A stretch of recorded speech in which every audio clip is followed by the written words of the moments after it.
And there is this gradual sense that because I'm living in an environment with which doesn't separate itself fully from the natural world outside, because there is no heating, there's no services, there is this feeling that I'm living as part of the landscape rather than separate from the landscape and looking out at it.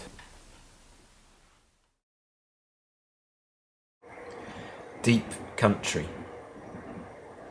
No bright red shock of digital alarm, no double glazing, timer heating, timer water, suit and shoes or jeans and trainers, Starbucks Costa Nero soya latte, almond croissant, health kick smoothie, no more tunnel rumble monster claustrophobia. When you look out your window and you see a seagull flying by, as there is now, that is not just a herring gull, that is a particular herring gull that almost certainly nests on that roof there and has its own particular life that's particular to this place.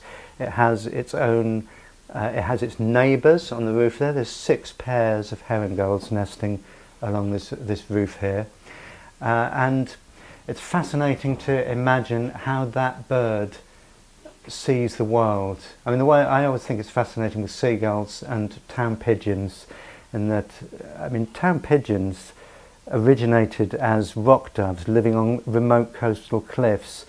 They live in town because when we see a street, they see a cliff.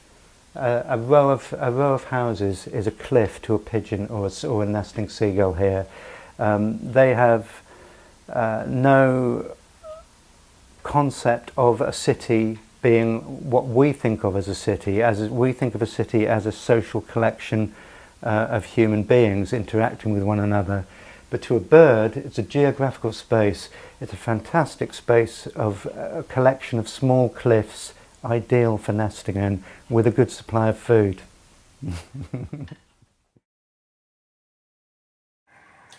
With coloured language laminates of toenail fungus, baldness, faulty bladder, faulty eyes, all sorts parade on escalator, blur of faces, skinny jeans of fashionistas, teddy rucksack, leather briefcase. What the world looks like to a bat maps the world in sound rather than vision. So they actually have a picture of the world in their mind which is built out of sound rather than out of sight. And trying to conceive of that is quite hard to do. No more clock in, swipe card, human tag ID. No company, no secretary, no girls, no girls. No swivel chair, no screens or interface, no hours lost in looking busy cyberspace, or paper feed misfunction.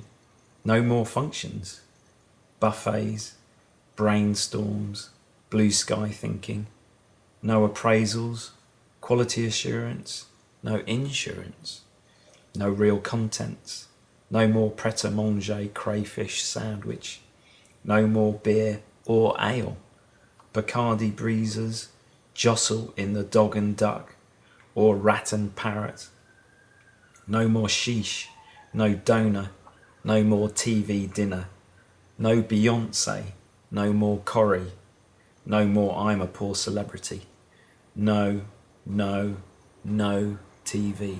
And if we can't reach that level where we can see through another person's eyes, how much further will we have to travel to see through the eyes of an animal that's so utterly different from ourselves? No brands, but breath, but space. Ravens, swallows, bats, no one else. Crows, deep country.